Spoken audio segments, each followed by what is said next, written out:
As of recording, the queues are at around all-time highs, and I wanted to make a quick video regarding something that I feel like a lot of people have been kind of promoting on social media, and that's specifically shorting. A lot of people say, okay, well, I mean, you take the stairs up, or you take the escalator up, and then you take the elevator down. So like when you short, you can make a lot of profits really quickly.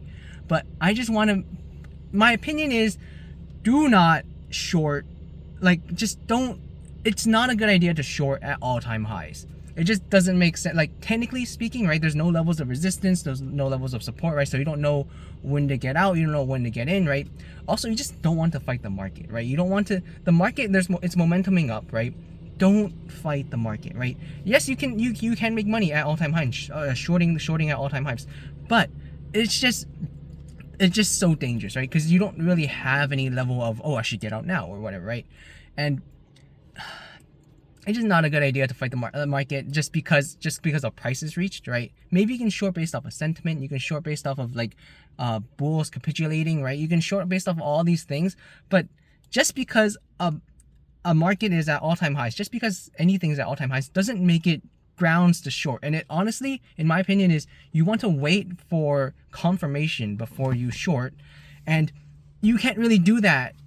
Like, I just don't recommend shorting at all-time highs, okay? Like, just, that's my opinion, not financial advice, but just don't do it, man. Like, I know a lot of financial influencers and whatever, they promote shorting. Like oftentimes they actually short a lot, right? That's their main way of day trading or whatever.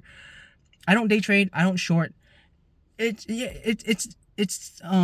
captivating because you can make a lot of money really quickly, right? Because as I said before, you take the stairs or you take the escalator up and you take the elevator down, right? So like, you short, if you pick the correct day and you short it, then you could have made a lot of money, right? But I don't recommend it. Like, if anything, I would recommend maybe selling covered calls, but even then you want to wait until you see some type of confirmation, or if you don't mind just getting passive income and getting it exercised anyways, go ahead, sell covered calls, right? But it's just, I don't recommend it, especially, I don't know, I feel like if you we're still not like, even if you look at the like current public sentiment, there's still a lot of fear, right? So that means that if there's a lot of fear, then there's more upside than downside, right? Because if there's a lot of fear already, then how many people are going to be more fearful and sell? But then if there's a lot of fear, how many people are going to be less fearful and start buying stuff, right? So there's a difference. Also, if you account for maybe like inflation and things like that, right? Where we're going to see where we might see inflation from tariffs, and then there'll be money printing, then the only real, like, you have to invest in assets such, i.e. the stock market, in order to maintain your wealth or to grow it, right? My bus is coming. Maybe I'll add more to this, but like, key point, just, I don't recommend shorting all-time highs. I just don't think it's a good idea. Maybe there'll be more later, but other than that, if not, peace.